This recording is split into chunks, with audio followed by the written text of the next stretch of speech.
Peace. This is World War Wrestling. Tonight's episode 11024 of AEW. I gotta do that now. I gotta do that. I'll find a better way. It's only my second time doing it. I'll find a better way to put that in there.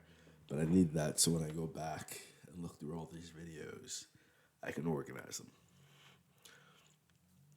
Tonight's episode of AEW, it was a very important episode for me. And I'll tell you why. And it wasn't Hobbs losing. It wasn't that. Because you got to put over the legends. If you put over the legends, you become a legend yourself.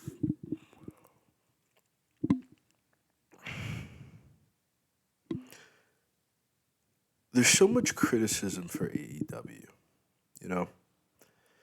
And there's nothing on planet Earth without criticism. If you walk outside and it's a beautiful sunny day, there's going to be some motherfucker that says, it's too fucking hot outside. You walk outside, it's a cloudy day, the same guy's going to be like, it's going to rain. It's not that you can't make everybody happy. It's that there's some people that don't know how to enjoy themselves. They don't know how to indulge. Their entire life is just stringent, serious, frustration, intensity. And you'll make yourself sick like that. When I watch professional wrestling, especially now, through this new lens that I'm watching professional wrestling, because for the past decades, it's just been watching as a voyeur, watching as someone without a voice, watching someone who can't interact. But, a couple summers ago, I started using Twitter for the first time. Not really the first time ever using Twitter, but my first time really indulging with Twitter and experimenting with Twitter as far as marketing my books and stuff is concerned. And getting to talk to a lot of these professional wrestlers and speak to these people, even through that means of just through Twitter or X, I don't know. I think they only call it X because he's going to fire everybody. It's just to make them scared of getting fired. What are we looking for when we watch AEW? What are you seeing that I'm not seeing? What are you taking issue with that I'm not taking issue with? Because if the only issue is that you don't know the talent and you don't know and these guys are nobodies to you, that's kind of the entire point. These are guys that never got a major run in North America. And from what it seems, a lot of these guys were well established overseas in Japan. A lot of these guys come from South America or south of the border. A lot of these guys come from Canada. Some of these guys come from Australia. What is it that you're looking for that you feel like AEW is bad at? Because first and foremost, no one can keep AEW out of their mouth. Second of all, there's not a single person in this arena of pro wrestling commentary that isn't on AEW's dick in some sort of way. Either you fully asserted yourself on its cock, or you're just fondling the balls and tickling him. Oh, I don't know what AEW is. I've never done this before. And it's never been done before. Even TNA was NWA at one point in time, and then it became its own thing, and then it became a new thing. And that had never been done before. My major question walking into this tonight, recording this video, is simply, was it entertaining? Because what else am I here for? What else is the purpose of this? A TV show. If it's not an entertaining TV show, and it is an entertaining TV show. So let's get on with it. First match of the night, Claudio Castagnoli Hangman Adam Page, it was good. What are they not like? The only thing I possibly think is that what I do sometimes is that I'll miss like the first hour of a show or something. I'll miss like 20 minutes here or there, like just kind of running around. Let's say like I'm in my own home and stuff, but like it's like going to a concessions or something. You know, one of the kids might need me for an hour, my spouse might need me for some time or so, and I get kind of completely absorbed and consumed in something other than watching professional wrestling, like having a actual life. Like how dare I? How would I even fucking consider doing something like that? Is that you're simply just not watching the product. It's like the same issue I have when people criticize TNA or Impact Wrestling for many years and shitting on it, insulting it, and calling it all of these negative names, like being a carny show. Is that you're just simply not watching the product. You know, it's like Twilight. When Twilight came out, everyone hated on Twilight. Everyone said it was a terrible book. Did you read it? No. How would you know? I get that all the time. I'll get a 1-star review, and it's like, it has nothing to do with my actual book. It has nothing to do with anything that is actually in the story. It is either some person's preconceived notions or someone's personal agenda conflicting with my existence as a human being, or the ebook came out a day or two late. You know, they released their first video game, and I remember like the first WWE games sucked. You still played them. Like I don't understand at times the unrealistic type of criticism that people have for life. Claudio Castagnoli, Hangman Adam Page, they're both doing amazing work. I don't like Claudio Castagnoli's storyline with the Black. I feel like the Blackpool Combat Club, in two ways, has outlived its usefulness, but in the same way can evolve into a larger concept entirely. When William Regal left, I guess everyone kind of expected things to divulge at that point in time, but they didn't. They kept it together and they kept the storyline going. Hangman Adam Page, I don't like as an individual, but I like as a talent. And he's tough. Tough guy, you know.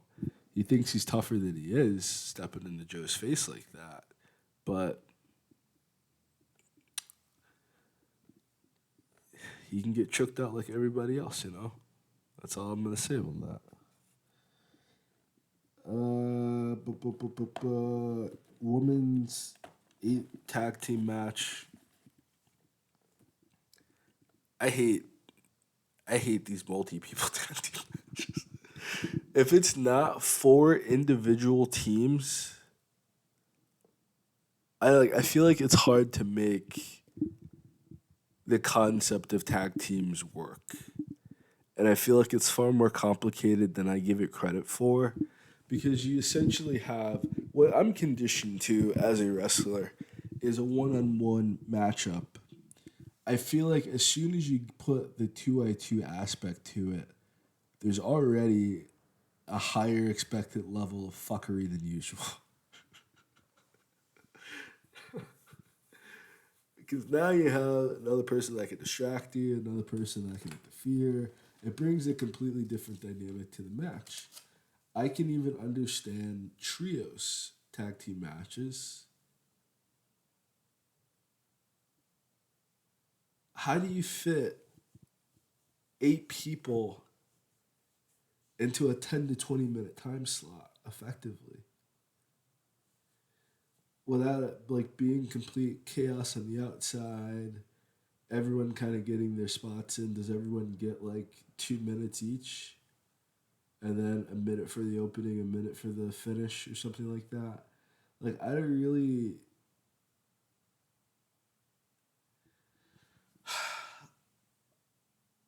I need like to refresh like who was inside of this match because there was two of these tonight, and one of them I don't have it up. My phone's dead. I can't record it on my phone. I don't know.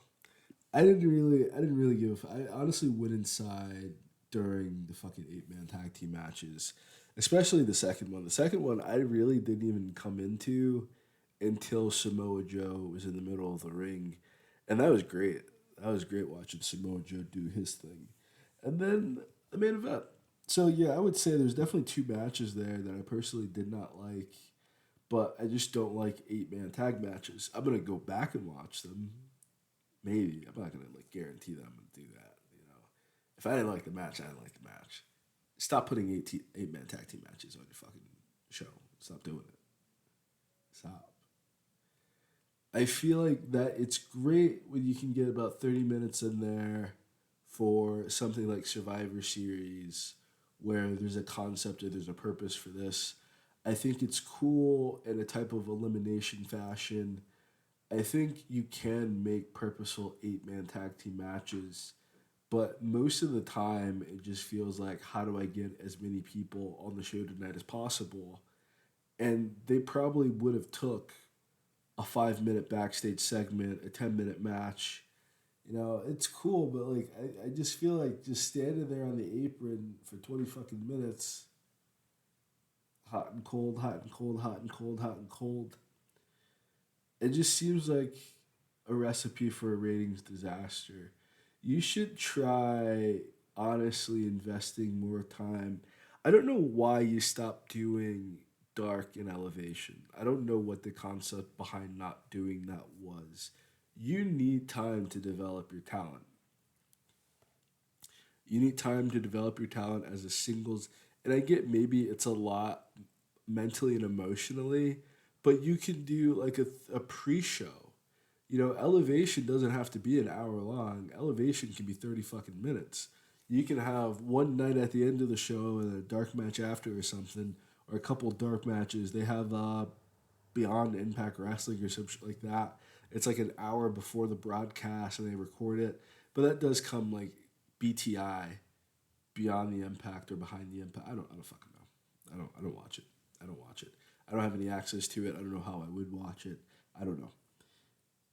But I just feel like there's a constant challenge. Excuse me, because I like literally have every single that I know personally. I don't have GCW and I don't have MLW on this list, but I have them in mind. But I have like every pro wrestling show that I watch during the week. One, two, three, four, five, six, seven, eight, nine, 10. But 10 pro wrestling shows. That's a lot of hours of professional wrestling because some of those shows are like 2 hours, one's 3 hours long. And if there's like a PLE, that's like even more like time and effort. A constant issue across the board. Sorry, but I do that. You can't hear me when I would like watch it back, and I do this. You actually can't hear me. So my bad. My bad. Is that it's hard to develop so many different talents at one time. It's then a great deal harder when one talent has to lose. This is a very difficult balancing act that is going on here. And it's exasperated by the fact that there's so many new talents and there's so many new viewers that if you're not watching week to week to week, if you're not watching Rampage and watching Collision, if you're not going to house shows, like you're really missing out on the majority of the content. Because you have to also remember this aspect of even with like WWE, you're only seeing roughly 5, 6 hours of content a week, including NXT. Maybe seven if NXT is 2 hours instead of 1 hour. I believe it's 2 hours. Because last night when I was watching, I was like, man, this shit's going on forever. I didn't feel that with Impact with AEW tonight. I feel like AEW stops in a type of way in which you feel disappointed, but you feel disappointed because you wish there was more. You're not disappointed. Oh, personally, I am not. Let me speak for myself. I can't talk for you haters. A lot of you are fucking haters, you know. But I just keep wanting more. I'm not disappointed in a way in which it's like, man, I paid $1,000 for this meal and this was some bullshit. I feel like I got a free sample of some shit at Costco. I'm like, damn, what the fuck? What? What else was this? He said, damn, this shit is good as a motherfucker. I feel like that. I feel like that. It's like from the beginning to end, it's only 2 hours, and that was like a major criticism to begin with, is that it's only 2 hours long. We want it to be 3 hours. You know, some people wanted it to be 1 hour. Some people were like, fucking, you know, oh my god. But I'm just saying, I'm just saying. Even though I didn't watch like part of the women's match. I did watch part of the eight men's tag match, but I just hate eight man tag team matches. I think maybe I picked that up from Jim Cornette or something. I feel like I heard that on his podcast a year or two ago, and it's just like embedded in my brain, and I don't have my own thoughts yet. I don't have my own thoughts on the issue. What I do love me though is I love me a good tag team match. Before the tag team match, that was the finish. Starks versus Guevara. Oh my god! Like this, like come on! Like I don't know what more can you do? What more can you offer people? Starks versus Guevara. I have the same issue with that as I did with Gigi Dolan and Cora Jade last night. Is that with Cora Jade and Gigi Dolan, you have two like really great stars that are gonna be a big name draw against anybody. Against each other, it kind of cancels itself out. I would say in the case of these two, because there's a huge difference between Cora Jade and Gigi Dolan. There's a huge difference between Ricky Starks and Sammy Guevara. That I remember Sammy when he was like 18 wrestling, when he was 19, 20. Like look, if you're a true pro wrestling fan, and I'm not going to use that term, I'm going to try not to use that term too often. But if you are like a true pro wrestling fan, you watch Sammy Guevara grow up over these years right before your fucking eyes. And now he's a grown man who's married twice with kids. Like you can't make this shit up. And with Ricky Starks, you don't have that. You don't have that grassroots type of beginning. Ricky Starks is a star. Ricky Starks is larger than life. Ricky Starks drinks his own pee probably because he thinks it tastes so fucking great. It's like lemonade for him. This guy is so up his own ass, he doesn't need to be on anyone's dick. Ricky Starks. Ricky Starks. And that's great for certain people. But what I wish that they did with Ricky Starks was instead of having him convulsing and jigging and jiving and shucking, prove it first. Prove it first. You might have proved it where you were coming from, and I think that's a huge issue with a lot of AEW's talents. I think that addresses most people's issues with AEW is that you get guys like the Young Bucks who want to act like they're the greatest thing in the fucking world, and you're not. You're not the best tag team ever. You're not the best tag team on the own show that you're created, and that's how it should be. If you own the company, if you're an EVP, you need to be focusing on being an EVP, not trying to collect as many checks as you possibly can, not trying to get your wife a job too so she can collect the check. It's such a weird parasitic relationship between Tony Khan and the Young Bucks that I don't want to go into that anymore, but it's just like it seems like such a weird creepy relationship that they go on. It reminds me of like America's relationship with Saudi Arabia or America's relationship with Dubai. It's just so sketchy and just so creepy. um I really hated that they walked out when they asked like who's Sting's like final opponent. Like this is his final match and you took that away from him. It was very heelish, but I have no interest in seeing you wrestle. I have no you did, you're not in this position because no one understood how talented you were and no one understood how great you were. You were in the position that you were because you were not better than the competition. You were not more likable than the competition. And maybe you are more physically gifted. Maybe you do have some great moves as compared to other people. And that's good. You know, it sucks that there was no mainstream Young Bucks run. But you guys are tiny. You like literally what made me dislike the Young Bucks was everything about them. Everything about their run in AEW, everything about the decisions that they made, everything about how they personally chose to portray themselves, I hated. You are the EVPs of the company. You can't spend the first 3 fucking years being heels, and then you want to make a completely unearned babyface turn just because the guy that you didn't want to compete in inside of ROH because he was better than you in ROH and he was better at you in WWE and he was better at you in AEW. You didn't want him to succeed like some fucking haters, and now you don't want to see Sting go out on a great fucking note to have his fucking moment. You thought the biggest fucking match we could have had was the Young Bucks and Sting? One of the Young Bucks is a narcissist.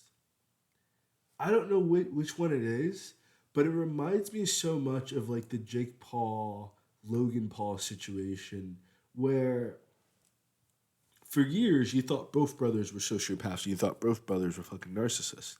No, it turns out it's just Logan. It's just Logan. It's just Logan by himself. It's the older brother concept. It's like Matt Hardy and Jeff. Instead of Matt Hardy putting his fucking foot down and saying, Jeff, drugs are fucking up your life, drugs are messing up with you, whatever kind of weird, maybe Matt Hardy's doing the drugs fucking with him. You know, whatever the fuck is going on there that leads to this self-destructive situation, sometimes the older sibling can't let go of the fact that they're not older by that much. Being older by that much is very important in the first 5 to 10 years of your life. Past that point, things kind of level out. You guys are kind of the same size. You guys are going through some of the same experiences. Life starts to dull out a little bit. That years don't feel as long. Decades don't feel as long anymore. And you guys, if you don't have like a 20-year freaking age gap, you know, it's just a it's like just a parasocial relationship, you know, and I just dislike it. I just dislike it so much. And it didn't have to be that way. They could have chose to be baby faces, but I think in their heart of hearts, Tony Khan really didn't know that the young bucks were not a draw. He did not know. They probably hyped him up with all this bullshit about, well, if we just had our own show, if we just weren't. I don't really feel like the executives of WWE. I feel like it's judged entirely by fan reaction.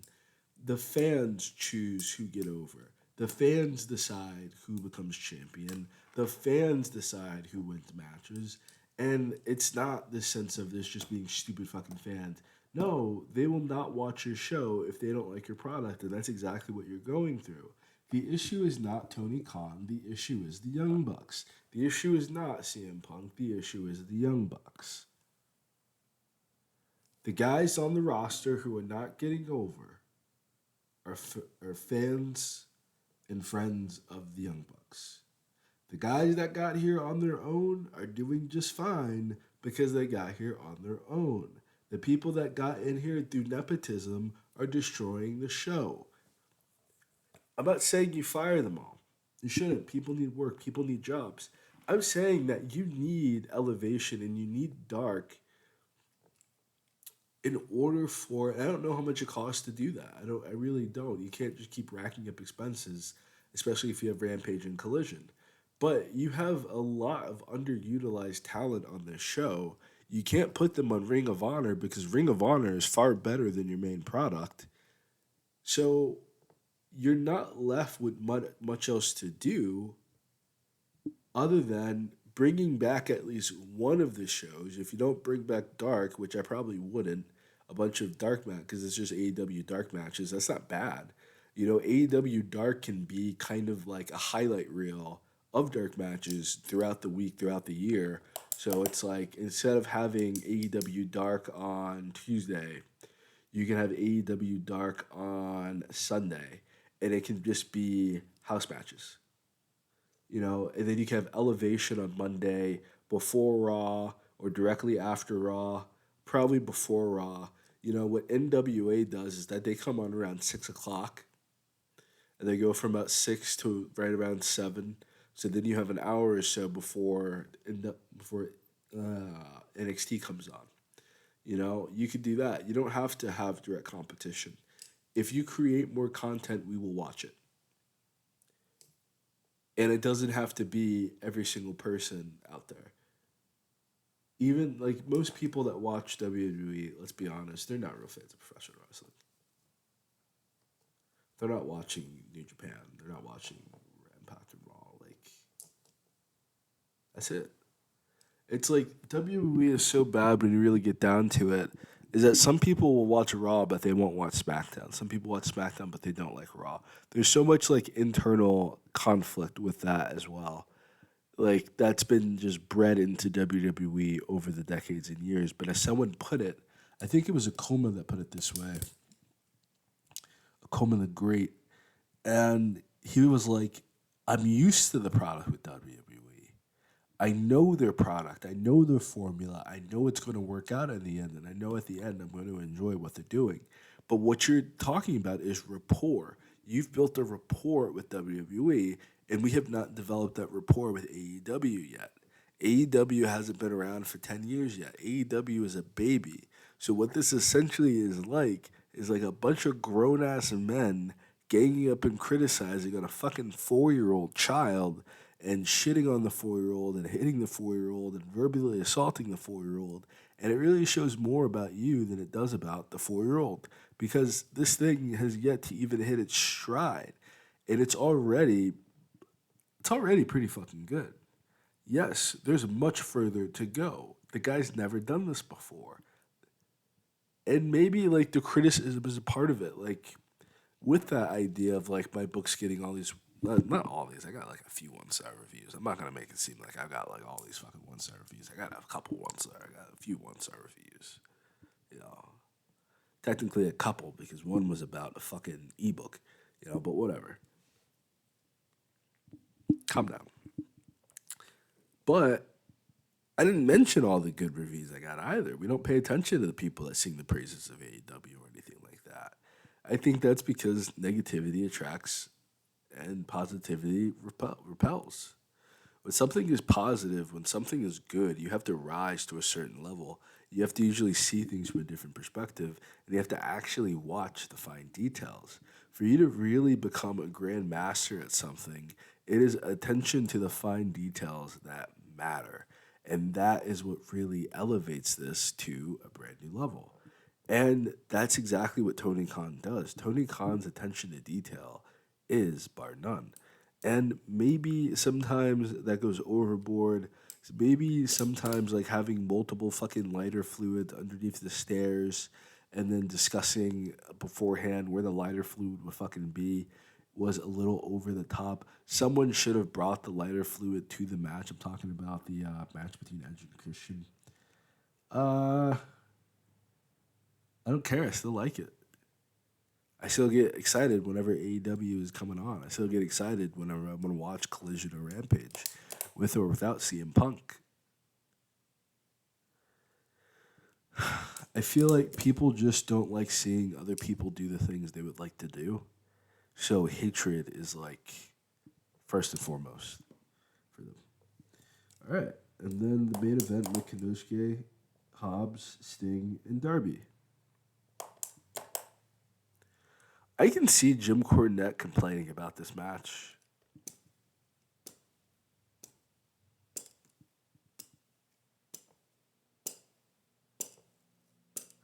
I'm struggling to form thoughts about it because I literally just got done watching it less than 45 minutes ago.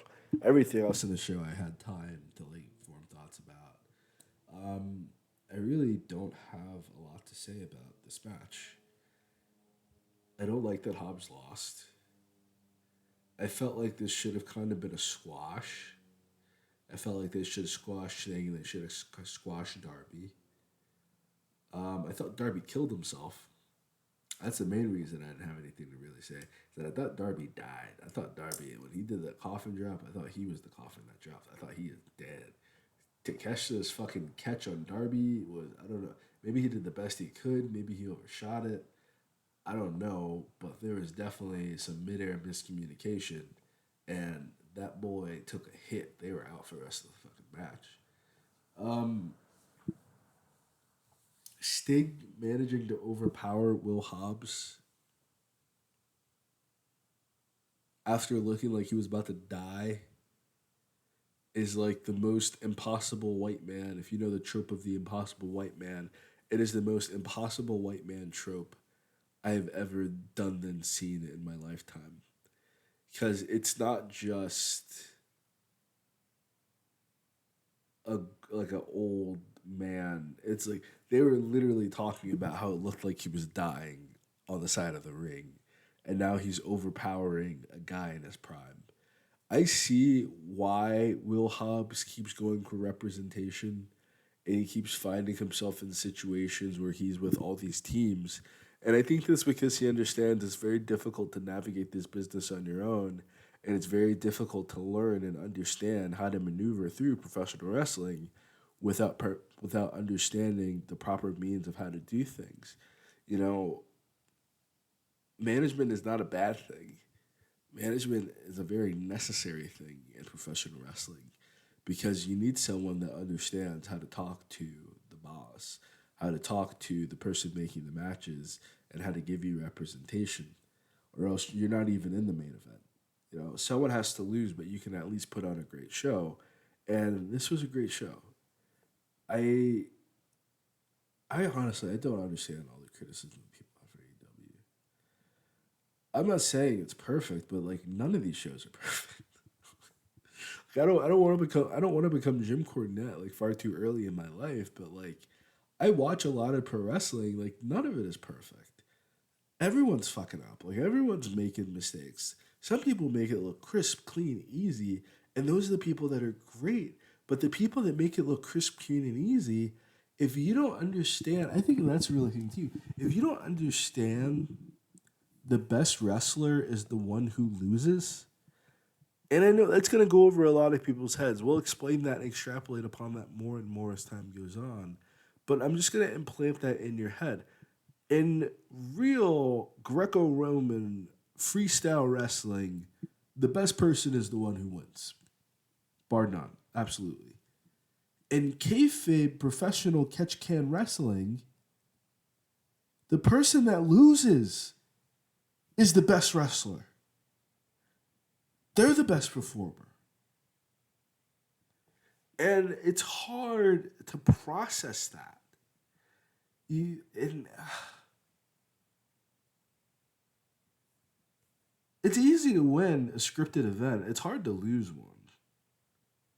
You know, it's hard to walk into something knowing you're going to lose, still put on your best performance, still go out there and give it your all, still like extrapolate and fill yourself with all this energy, still go out there and perform and still put on a convincing defeat. That's some like Hamlet, Macbeth type shit. You know you're going to die, but you're going to be the king the whole way out. And that's why a lot of these heels are larger than life characters that you want to see lose because, like, they can easily just shank you and win. No one was expecting me to say that. They could. They could just shank you and win. Like, honestly, they could just shank you. Abdul the Butcher would just stab you with a fork. You know, like, they don't have to care about your safety and your life.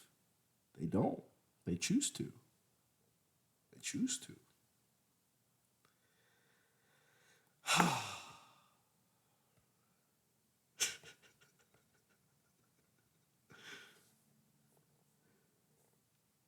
Oh my god. With that, peace. This was World War Wrestling.